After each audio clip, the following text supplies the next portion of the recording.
del bronquio, produciéndose una dilatación anormal y muchas veces generando broncorrea, generando presencia o colonización de gérmenes que a la larga pueden determinar mayores lesiones para resección pulmonar, ¿no? Estas bronquiectasias fueron descritas por Laennec en 1808, constituyen una alteración patológica del bronquio caracterizada por la dilatación de este mismo y la destrucción de las paredes, ¿no?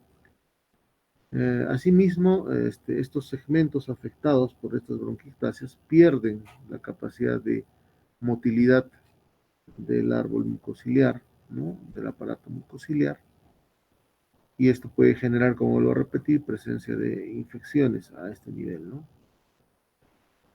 Puede generar lesiones bronquiales y también a la vez lesiones parenquimales, ¿no?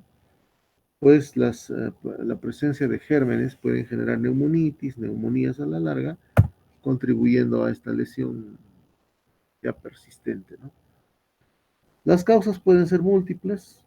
En este caso podríamos tener causas hereditarias y dentro de estas podemos tener malformaciones como en el síndrome de Cartagener, en la fibrosis quística, cuando hay deficiencia a nivel del alfa-gamma globulinemia, el déficit del alfa-1 antitrypsina y otras. De la misma manera podemos tener infecciones, como vuelvo a repetir, en pacientes que han tenido patología infecciosa del árbol bronquial, bronquitis a repetición, ¿no? Secuelas que no se han ido corrigiendo de repente con el tiempo, ¿no?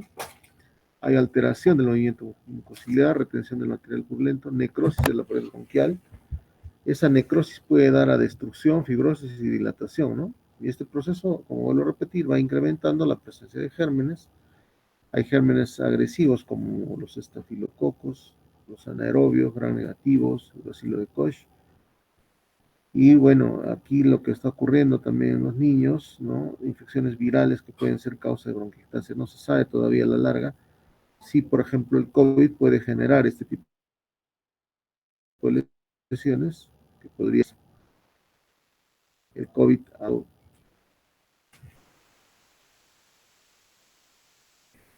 mucha cantidad de secuelas en niños, ¿no? Y entonces lesiones virales para de lesiones bronquiales. Pueden haber causas obstructivas en tumores, ¿no? En tumores endoluminales, en cuerpo, cuando hay presencia de cuerpos extraños. De igual manera puede haber procesos de necrosis tumoral, ¿no? Por lesión tumoral, necrosis bronquial, y además un daño cavitado, una cavidad que se pueda presentar en esta zona, y presencia a la larga de, obviamente, bronquiectasia y muchas veces sangrados, ¿no? Uno de los mayores signos y síntomas a nivel de lo que serían las bronquiectasias son pues la secreción bronquial, la broncorrea, ¿no? Cuadros febriles que se pueden dar también. Y si vemos la clasificación, pueden ser diversas, ¿no? Podemos tener bronquiectasias por su origen, pueden ser congénitas, adquiridas, por su distribución, focales y difusas, por su forma, cilíndricas, fusiformes y saculares. Entonces, vamos a ir viendo que el cuadro clínico se va a dar con el diagnóstico precisamente de la valoración del paciente y luego de la corroboración del problema de la ectasia bronquial con estudios tomográficos, ¿no? Entonces, podría haber hemoptisis, podría haber cor pulmonar, podría haber tos con expectoración purulenta, broncorrea, lo que decimos, cuadros febriles también, y los diagnósticos por imágenes van a ayudar a corroborar este problema, ¿no? Una vez identificado y diagnosticado el problema, vamos a ir pensando en el tratamiento. El tratamiento de inicio puede ser médico, ¿no? Con antibiótico-terapia empírica para el principio y luego por cultivo. Y tenemos que cultivar las secreciones, ¿no? O hacer una fibrobroncoscopía para hacer un aspirado y bronquial y mandar a cultivar esta secreción. Utilizamos mucolíticos como la N-acetilcisteína, el drenaje postural, el paciente lo ponemos boca abajo para ir drenando todas las secreciones que hay. En realidad, claro que estos son tratamientos que van a coadyuvar, pero no necesariamente serán tan efectivos porque lo que muchas veces requerimos es la resección pulmonar de esta parte lesionada, ¿no? Entonces, a nivel quirúrgico tendremos que ver bronquiectasias localizadas, sintomáticas y aquellas que requieren resección, ¿no? Sobre todo. Este es el daño que ocurre a nivel bronquial, una ectasia bronquial, acúmulo de secreciones, pérdida de la función mucociliar, y el paciente puede terminar en neumonitis, lesiones de panal de abeja muchas veces, ¿no? A veces ocurren en fibrosis pulmonar también que tenemos bronquiectasias. Aquí tenemos ectasias bronquiales, neumonitis aledaña, neumonías, y pueden llevar a procesos infecciosos ya crónicos, ¿no? Si hablamos del empiema pleural, el empiema pleural es la presencia de un contenido purulento, ya no dentro del parénquima, sino en la cavidad pleural. Puede ser de muchas causas, efectivamente. Es una colección de pus, en otras palabras, que se va a presentar por un desbalance que puede haber entre la presión negativa del tórax, presencia de gérmenes o algunos traumas que también podrían darse, ¿no? Entonces, el empiema pleural es esa colección de líquido infectado en el espacio pleural, ¿no? Es sinónimo de exudado, acordémonos siempre. Empiema pleural, exudado, ¿ya? Y que podría ser de aspecto no purulento al principio, ¿no? Y luego va a ser purulento, ¿no? Entonces, y terminar en presencia de pus franca, efectivamente, ¿no? Sabemos que la presión negativa en la cavidad pleural es de menos 20 centímetros de agua, menos 5 a menos 15 centímetros de agua, como dice en la diapositiva. Cuando esto se altera, obviamente habrá presencia también de gérmenes muchas veces, ¿no? O cuando el intercambio de líquido neto en el espacio pleural se ve alterado, también podría ser una de las causas, ¿no? Por la presencia de gérmenes. Entonces el empiema pleural se va a dar por la presencia de este desbalance, ¿no? En la presión negativa, y bueno, los gérmenes que se encuentran acá colonizan rápidamente, puede haber una reacción inflamatoria inicial pleural y luego infecciosa, ¿no? En la etiopatogenia del empiema pleural igual puede ser múltiple, ¿no? Se puede originar a nivel del pulmón, a nivel del mediastino, de las estructuras subdiafragmáticas o inclusive extrapleurales, extrapulmonares, ¿no? Si se trata de problemas pulmonares, las causas podrían ser neumonías, abscesos, bronquiectasias infectadas, tuberculosis, micosis, neoplasias necrosadas, etcétera, ¿no? Y en las causas extrapulmonares, fístulas esofágicas o traqueales, osteomielitis costales, abscesos sufrénicos, hepáticos, peritonitis. Y las causas externas pueden ser traumatismos, cirugías previas, toracocentesis, cirugías de abdomen, también puede ser causa. Últimamente hemos visto muchos casos de pacientes que se han hecho cirugía bariátrica que han terminado con empiema pleural por presencia de microabscesos en el abdomen, y estos microabscesos por continuidad han dado también origen al empiema pleural.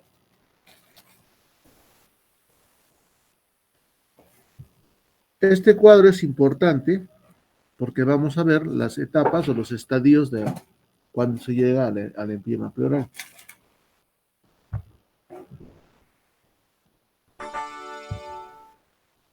El primer estadio del empiema es el exudativo.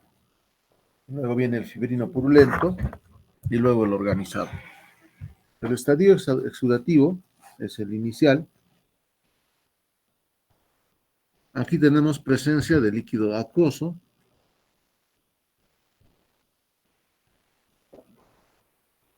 El pulmón está libre.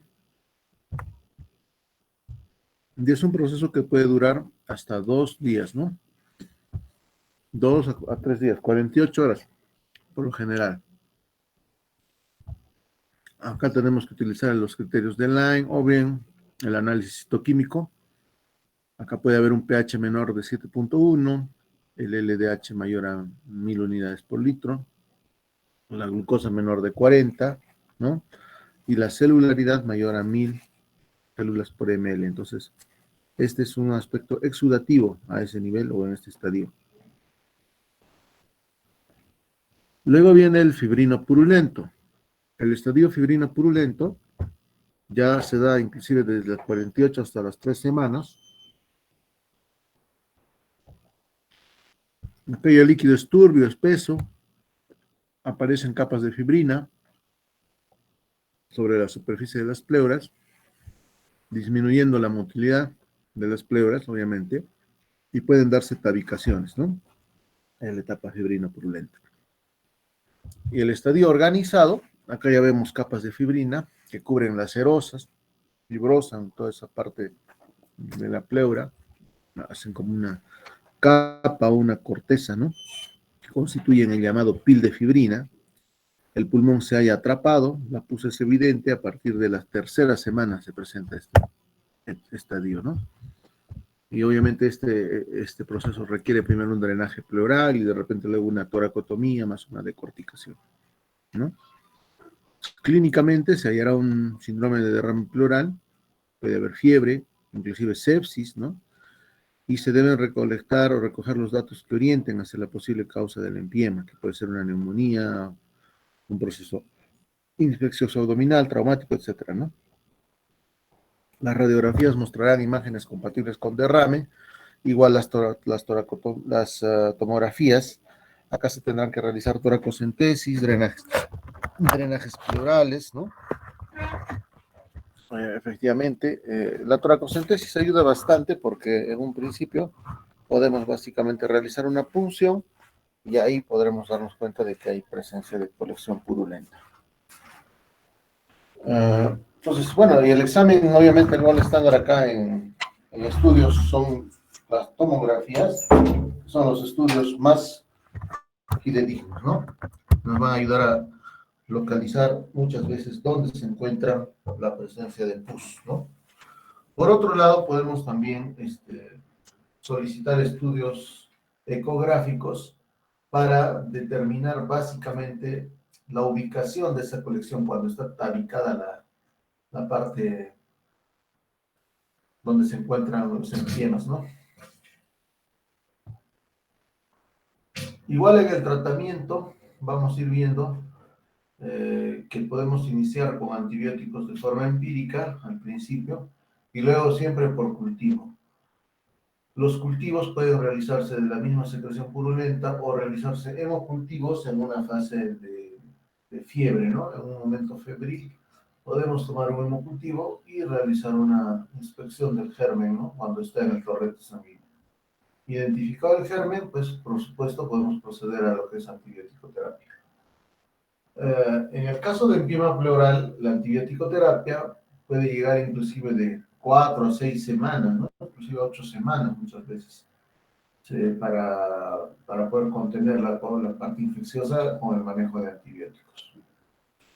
A nivel de la parte quirúrgica, al principio siempre es drenaje pleural, ¿no?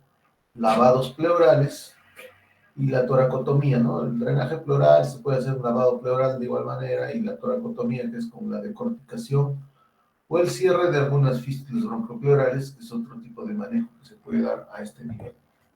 Aquí tenemos, por ejemplo, un hemitórax derecho, tiene una radiopacidad general, prácticamente todo el hemicampo derecho, y esto nos daría una sospecha de un proceso de atelectasia total o puede ser también un cuadro empiemático. Aquí realizamos muchas veces una punción, si hay pus ya definimos que es secreción purulenta, si no lo tenemos claro podemos hacer una ecografía torácica y si no se tiene claro obviamente habría que hacer una tomografía para determinar en qué nivel está ubicada la mayor cantidad de secreción purulenta. Se coloca un drenaje, como lo ven acá, esta es la radiopacidad de la línea del dren, se ha retirado toda la secreción purulenta y vemos que el no aparece, que si en algún momento queda atrapado, como les decía, después de la tercera semana, podría requerir una decorticación a la larga, ¿no? Pero bueno, lo ideal es drenar primeramente al paciente, ¿no? Antes de drenar el espacio pleural. Si hablamos de absceso pulmonar, vamos a ver ya también la colección de secreción purulenta, pero dentro del parénquima pulmonar. Y esto por lo general se da por otro tipo de eventos, como por ejemplo la broncoaspiración, pacientes que convulsionan, pacientes que han estado en estado de inconsciencia, muchas veces pacientes que, digamos, han ingerido bebidas alcohólicas en exceso, se desmayaron o bien han podido realizar una broncoaspiración, ¿no? Y estos pacientes por lo general pueden presentar esas colecciones, ya sean múltiples, únicas, pero presencia de secreciones con colección purulenta dentro del parénquima pulmonar, ¿no? Entonces, básicamente, el absceso pulmonar se constituye en una zona localizada de supuración o cavitación del parénquima pulmonar, ¿no? Igual es de origen infeccioso y puede ser único o múltiple, como hemos hablado, ¿no? Algunos incluyen en este grupo a las cavidades tuberculosas, micóticas, efectivamente parasitarias y a los tumores cavitados. Sí, porque efectivamente una tuberculosis con lesión cavitada y presencia de colección purulenta en esa cavidad ocasión, pues podría obviamente determinar una presencia de absceso pulmonar. De igual manera, una lesión micótica también, un aspergiloma que se infecta, puede ser considerado como un absceso pulmonar. Y a nivel de la parte parasitaria, un quiste hidatídico pulmonar complicado, ¿no? En otras palabras, que se infecta, también puede ser considerado como un absceso pulmonar. Y bueno, los tumores que hacen necrosis y que finalmente pueden generar también presencia de pus en esas cavidades necrosadas por una lesión tumoral, puede ser considerado como un absceso pulmonar. Entonces, ahí tenemos las causas probables. De acuerdo a la etiopatogenia, podemos ver uno o varios focos neumónicos localizando gérmenes necrotizantes a esos niveles, ¿no? Entonces, la ocupación alveolar por el exudado inflamatorio es reemplazado por áreas de necrosis y de destrucción de células alveolares, ¿no? Confluyendo en focos de necrosis, formando pus, rodeados por una área inflamatoria neumónica. Entonces, esto, por ejemplo, es una de las causas también de un absceso pulmonar.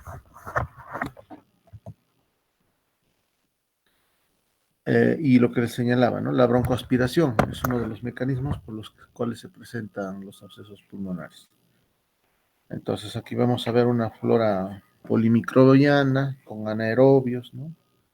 En este proceso intervienen factores predisponentes tales como los trastornos de conciencia, convulsiones, en pacientes tequiados, por ejemplo, ¿no? En pacientes con trastornos de la deglución, en alcoholismo, etcétera. Entonces, los antecedentes van a ser importantes para que nos ayuden a determinar si es un absceso pulmonar o no. El segundo mecanismo corresponde a la evolución de una neumonía, efectivamente, por gérmenes como el estafilococo.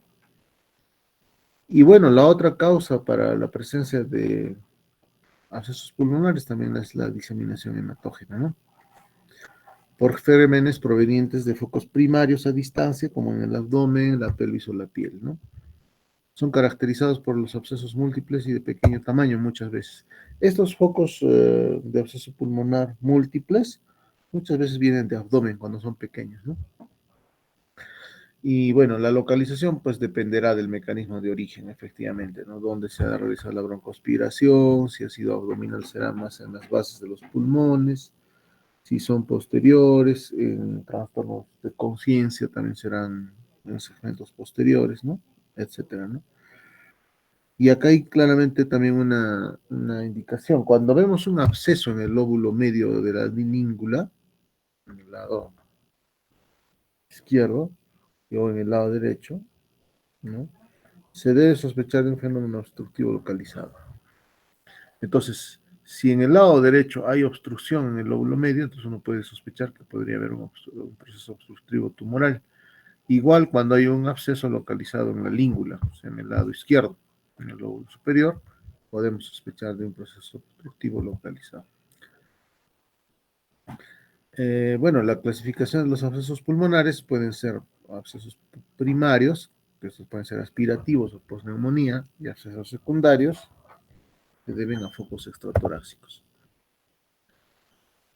En este caso, igual, la sintomatología está asociada a broncorrea, generalmente es fétida esta secreción, puede haber vómica purulenta, dolor pleurítico, hemoptisis. El interrogatorio puede revelar información que oriente hacia la causa del absceso. Y el absceso puede extenderse hacia la pleura. Efectivamente, el absceso cuando se extiende hacia la pleura, ¿no? Puede haber puede darse una formación de empiema debido a la fístula broncopleural. Los rayos X van a mostrar procesos cavitados o con cavidades, con niveles hidroaéreos, ¿no? Y obviamente que muchas veces estos niveles se van a desplazar con los cambios posturales, engrosamiento de la pared, y esto se puede corroborar con una tomografía. El tratamiento es igual antibiótico, drenaje de los abscesos, a veces por punción, a veces por cirugía también. Los antibióticos se elegirán según la sospecha de la evidencia microbiológica o por cultivo. Y obviamente, como vuelvo a señalar acá, el tratamiento no será menor de 6 semanas, ¿no? Entonces, el tratamiento es 8 semanas, 10 semanas, ¿no? Y obviamente el drenaje se dará a través del árbol bronquial, ya sea por drenaje postural, por fibrobroncoscopía o con la parte quirúrgica de ser necesario, ¿no?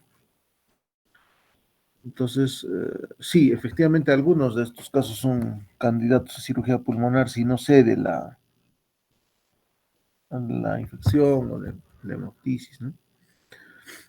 Claro, cuando hay datidosis y hay focos ya de colección de membranas, eso no va a salir por más antibiótico que le demos y sí o sí vamos a tener que operar, ¿no? Entonces, esto es importante, ¿no? Se considera que el drenaje percutáneo será necesario en el 10% de casos y la cirugía en un 5% de casos. Sí, efectivamente, no hay mucha frecuencia de cirugía por absceso pulmonar, pero cuando es necesario, pues se tiene que realizar una intervención. Tenemos, por ejemplo, una colección, en la parte intermedia, en mi tórax derecho, vemos acá la colección, es una imagen hidroaérea, que luego de haber sido drenado, pues muchas veces con la presencia de antibiótico terapia podría mejorar. Pero si hay fuga o hay más fiebre o aumenta, la secreción no disminuye, etcétera, podemos requerir una intervención. En este caso podría ser una lobectomía inferior, ¿no? Una lobectomía inferior derecha. Entonces, esto es lo que corresponde a esta primera parte de infecciosas. El otro tema que nos tocaría realizar en infecciosas precisamente es hidatidosis pulmonar, y podemos también tocar lo que corresponde a tuberculosis, ¿no? Muy bien, hasta acá más o menos estamos nivelados con el otro grupo, quedado en lo mismo.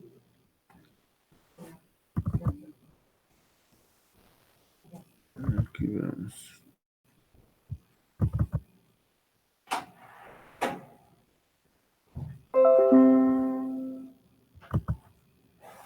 ¿Alguna pregunta hasta acá, jóvenes?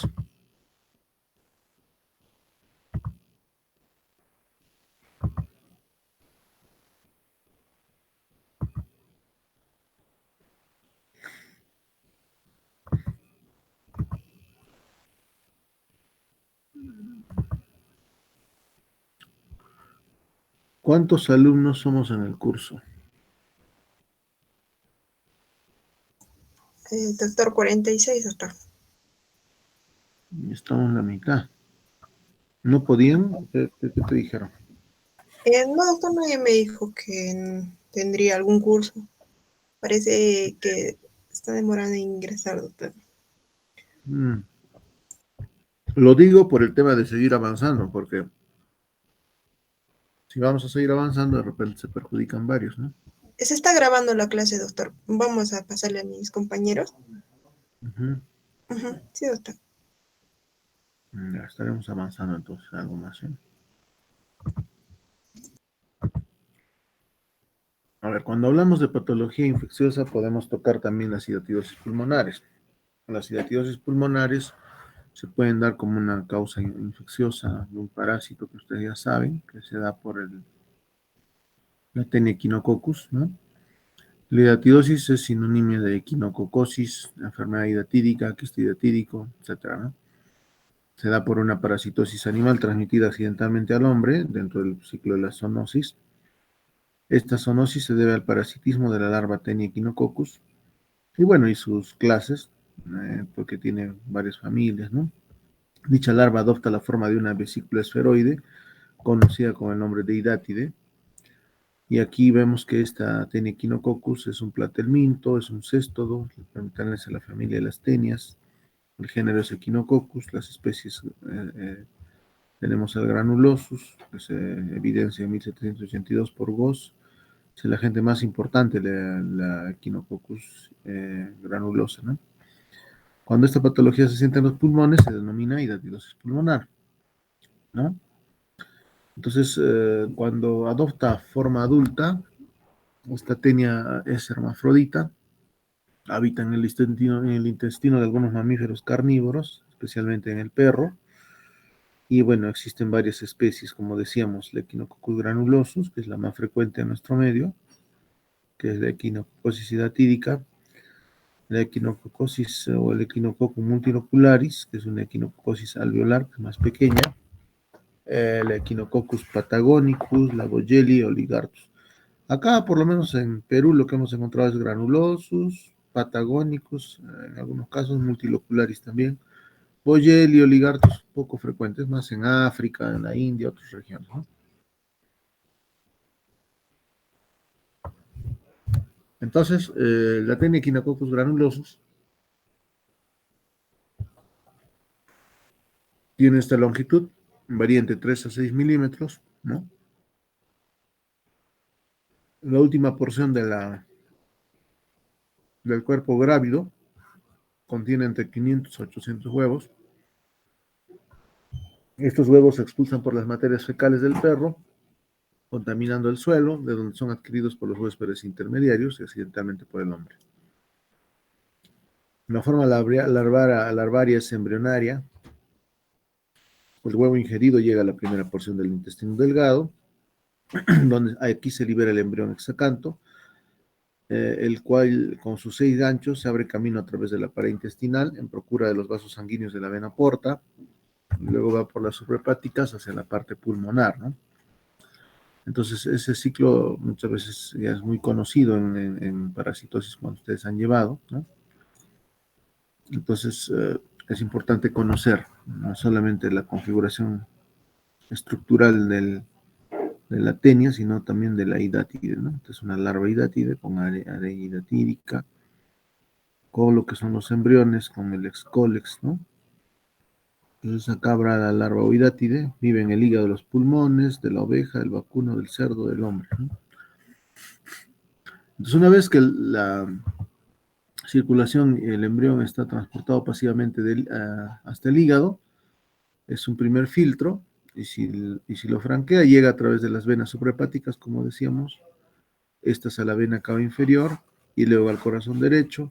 Del corazón derecho pasará al árbol arterial pulmonar, por la arteria pulmonar, y ahí se diseminará a nivel pulmonar, ¿no? Y aparecerán los primeros quistes hidatídicos a nivel pulmonar. Especialmente el embrión hexacanto puede llegar hasta el corazón izquierdo también. Hemos operado en otros casos con quistes interventriculares, ¿no? Particularmente yo tengo un caso interventricular, ¿no? Y bueno, esta presencia de los quistes no solo pueden ser en cámaras cardíacas, pulmonares, también puede haber en la parte intestinal, abdominal, tejido celular subcutáneo, dependiendo de dónde se disemine, ¿no? Y del estado de inmunidad del paciente también. Entonces, el desarrollo de la hidátide es lento, al cabo de 5 meses puede medir alrededor de 0.5 centímetros de diámetro. Se dice que crece más o menos 1 milímetro por mes, 1 centímetro al año, ¿no? A su alrededor, el órgano parasitado reacciona formando una envoltura de tejido llamada adventicia, ¿no? Y el desarrollo de las larvas, en algunas circunstancias, llega a tener hasta 15 o más centímetros, ¿no? De diámetro. Entonces, sí, pueden haber quistes pequeños, medianos, gigantes, ¿no? Y ese es el ciclo que habíamos hablado, desde los intestinos a la parte hepática, luego por las venas suprahepáticas a la cava inferior, al corazón derecho, vena cava inferior, y luego podría ir a la parte pulmonar por la arteria pulmonar, ¿no? Y bueno, si va al corazón izquierdo, por supuesto, habrá diseminación hacia el resto de órganos. Entonces, es posible que esta diseminación se pueda dar hacia el resto de órganos también del cuerpo, ¿no? Y aquí tenemos más del ciclo que estamos conversando.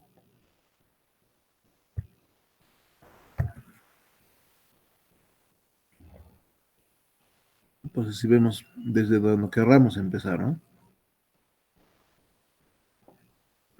Animales vacunos o reses con quistes, el perro ingiere vísceras. Es importante que el perro no ingiera vísceras, acá hay hígado, pulmones, el perro come. Luego, embrión llegará a tener larvas que finalmente consumen otros animales, los niños que juegan con los perros, ¿no? Puede haber y luego un huésped intermediario también, como podrían ser las mismas ovejas, cerdos, el hombre, ¿no? Que finalmente puede desarrollar hidatidosis hepática pulmonar. Acá tenemos la representación esquemática de una hidátide, ¿no? Hay diversos componentes: el líquido hidatídico, la arenilla hidatídica, la vesícula hija, la adventicia que vemos en el hígado, ponemos la adventicia, y lo de adentro es la hidátide, el excolex, que la cabeza mide 163 micras, medio milímetro acá vemos la presencia de vesículas prolíferas, ¿no? Etcétera.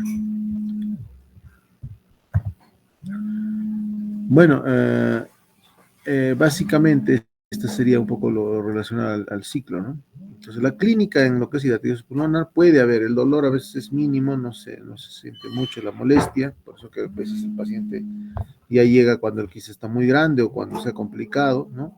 Puede haber un discreto dolor torácico, disnea moderada, tos seca, a veces hemoptisis. Cuando hay tos seca o secreción de vómica o hemoptisis, ya indica que el cuadro podría estar infectando, complicándose, ¿no? Cuando hay presencia de vómica, pues la salida de este líquido transparente, cristal de roca, o con presencia de membranas tipo tela de huevo, te señala el paciente, ya estamos hablando que ha vomitado y que empieza a haber quistes complicados, ¿no? Entonces, esas complicaciones no solamente podrían generar una hemoptisis, sino también abscesos pulmonares, tos productiva, fiebre, ¿no? En los niños da lugar a un cuadro de desnutrición que se llama hidatidismo, ¿no? Los neumotoras, piotórax, complicaciones extratorácicas, biliftisis, cuando hay una comunicación entre el quiste del pulmón y hay un quiste hepático, es un quiste grande que muchas veces complica también al árbol bronquial y al árbol hepático, ¿no? Y habrá biliftisis, el paciente tose con una secreción purulenta, verdosa, amarillenta, ¿no? Ya hemos tenido casos, ¿no? En las imágenes radiográficas vamos a ver, por ejemplo, aquí tenemos el signo del mango,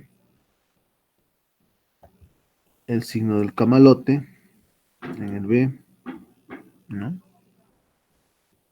La membrana sobrenada sobre el líquido hidatídico, el neumoquiste perivesicular, cuando se ve que un quiste se puede estar complicando, ese es un neumoquiste.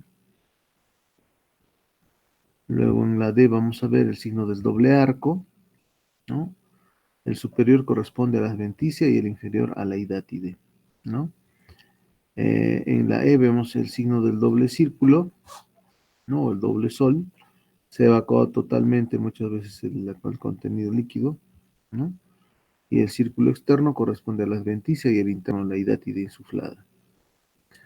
Y el otro signo es el signo del pañuelo, la F, ¿no? Donde habrá una hidátide arrollada en el fondo de la cavidad adventicial y toda la membrana está como si fuera un pañuelo apiñado, ¿no? Sino del pañuelo. Varios signos radiográficos que ustedes pueden tener para determinar y diagnosticar hidatidosis. A nivel de laboratorio, los más sensibles y los más específicos llegan a ser los estudios de Western blot, ¿no? Luego está el ISAR, Coquinto, que bueno, el IDATES, que puede servir también, pero el más frecuente es el Western blot. Obviamente, los estudios ecográficos para diagnosticar hidatidosis hepática son importantes. Si vemos una placa pulmonar con presencia de quiste hidatídico, también es obligatorio realizar una ecografía abdominal al paciente para descartar una hidatidosis hepática. Aquí vemos un quiste hidatídico en el lóbulo inferior izquierdo, circular, fíjense, de bordes homogéneos por lo general. Aquí tenemos dos quistes, ¿no? Un quiste basal derecho, un quiste apical izquierdo, que compromete prácticamente 2/3 inferiores del hemitórax derecho y la mitad del hemitórax izquierdo en la parte superior, ¿no? Ya tenemos múltiples quistes, 1, 2, 3, 4, 5, 6, 7, 8, ¿no? Es una lesión multiquística, ¿no? Eso ya con imágenes tomográficas. En las imágenes tomográficas siempre vemos un borde un poco más regular, un contenido homogéneo, y también se pueden ver las membranas, ¿no? Entonces, aquí el quiste, el tratamiento quirúrgico dependerá de la ubicación, del tamaño. Se dice que los quistes menores a 4 centímetros pueden no ser operados, sino recibir solamente antiparasitarios y esperar unos meses a ver si va disminuyendo el tamaño. Quistes mayores a 4 centímetros ya necesitan ser operados. Entonces, consideraremos quistes pequeños hasta 4 centímetros, quistes medianos hasta 8 centímetros de diámetro, grandes hasta 12 centímetros de diámetro y gigantes mayores a 12 centímetros de diámetro. Si hablamos por cantidad, podemos ver quistes únicos, quistes múltiples, ¿no? Y ya mayores a 3, 4 quistes serían quistes diseminados, ¿no? La ubicación puede ser unipulmonar, bipulmonar. De acuerdo a la complicación, pueden ser quistes complicados y no complicados, o sea, si ya se rompieron o no se rompieron, ¿no? El tiempo de complicación puede ser hasta 7 días a más de 7 días. Y las variantes del paciente dependerán, ¿no? Del sexo, edad, embarazo, estado general, la anemia, si hay hemoptisis o no. Los órganos comprometidos, además de ello, podrían ser hígado, vaso, riñón, cerebro, etcétera, ¿no? Abdomen. El tratamiento al principio es sintomático, igual antibiótico, drenaje postural, antitusígenos, ¿no? Para evitar muchas veces el sangrado, una tos. Y luego de la intervención, utilizar el albendazol, ¿no? El albendazol es un tratamiento antiparasitario. Se puede utilizar 400 miligramos en la mañana y 400 en la noche, por hasta 3 a 6 meses inclusive, ¿no? Por lo general, si el quiste no se ha complicado, todavía no iniciamos antiparasitarios. Luego de la cirugía, sí, podemos utilizar antiparasitarios, ¿no? Es lo contrario en el hígado. En el hígado sí pueden usar antiparasitarios, en cambio en el pulmón no, porque el pulmón, cuando tiene quistes no complicados y utilizamos antiparasitarios, se pueden complicar y afectar el parénquima, ¿no? Hay diversas técnicas que se han descrito, ¿no? En este tratamiento. Esas técnicas las vamos a ver en la próxima clase. Nos vamos a quedar acá en técnicas quirúrgicas, ¿ya? Y lo siguiente va a ser conversar de todo lo que corresponde a la parte quirúrgica, que no es mucho. Vamos a ver que esté en la mayoría de los compañeros la próxima clase para que podamos describir. Son técnicas bien conocidas y bueno, también un caso que nosotros presentamos en China sobre la secuencia y la caracterización de los quistes en nuestra región, ¿no? O en el país. Bueno, muchachos, hasta acá vamos a llegar ahora. No sé si tienen alguna pregunta sobre hidatidosis pulmonar.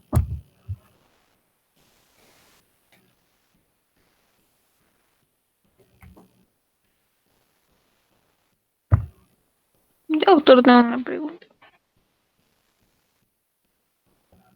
Bueno, en realidad, pues, la hidatidosis pulmonar, como ven, no solamente hay que pensar en el pulmón, ¿no?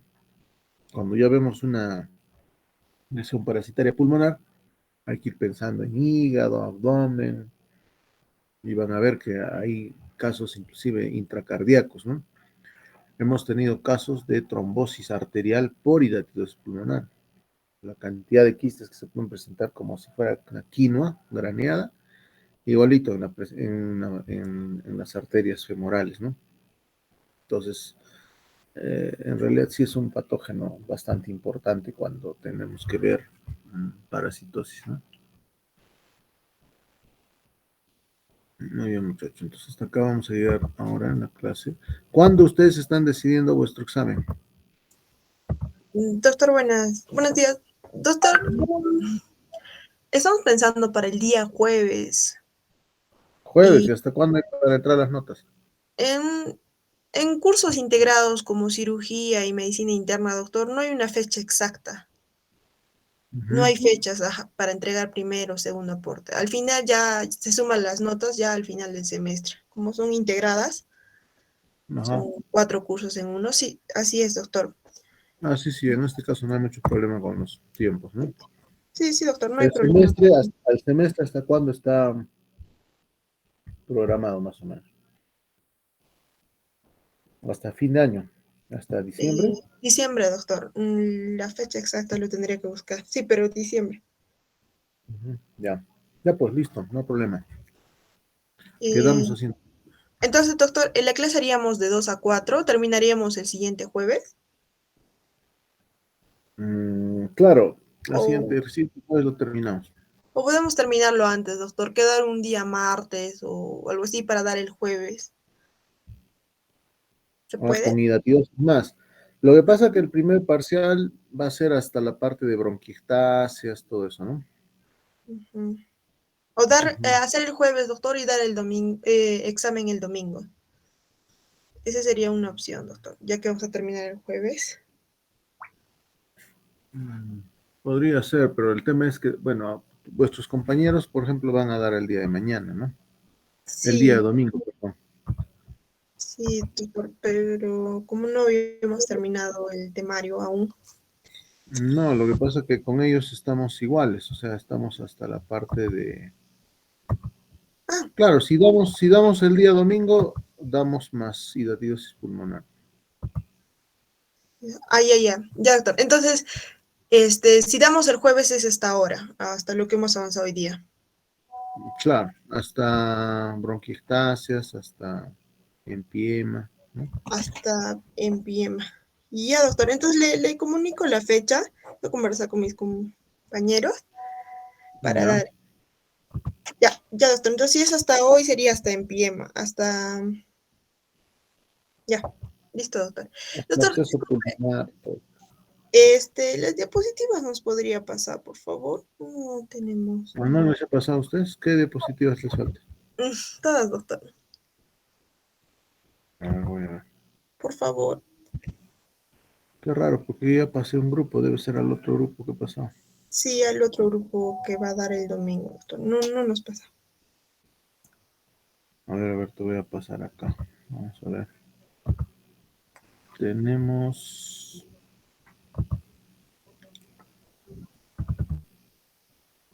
Pero está colgada también en la página, en el aula virtual, me parece. ¿Han revisado el aula virtual?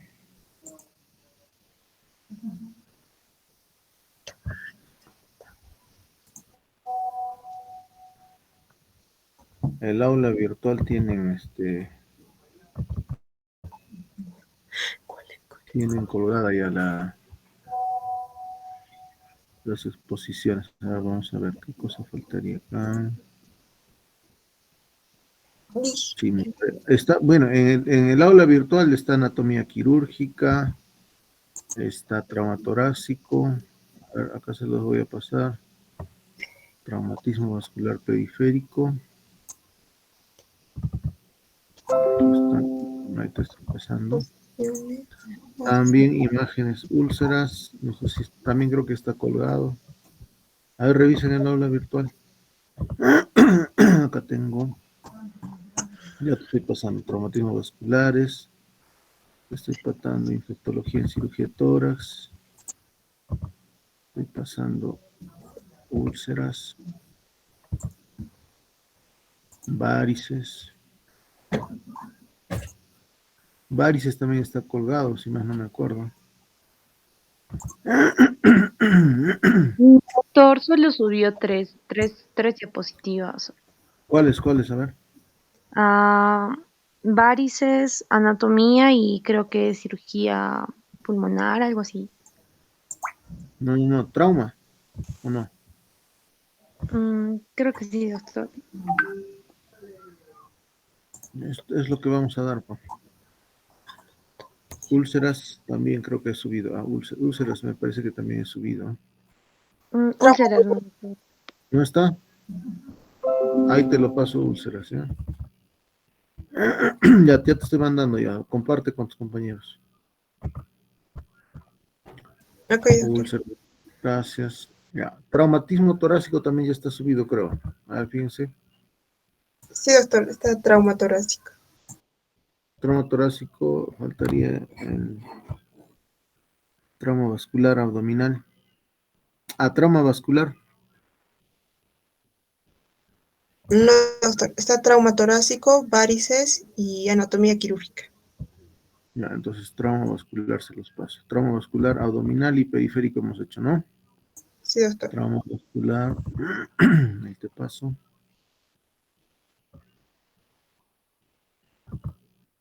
El trauma vascular periférico.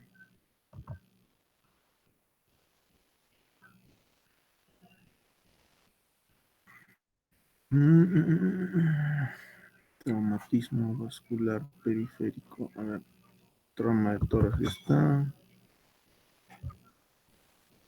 Trauma vascular abdominal. Ahí también te lo estoy pasando. Eso sería todo, creo. Y, a ver, un ratito. Trauma vascular periférico.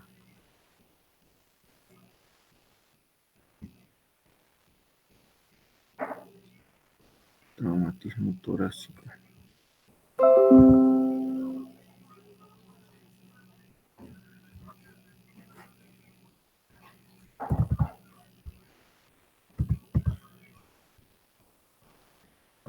Ya, listo. Ya. Cualquier cosa me escriben entonces, ¿ya?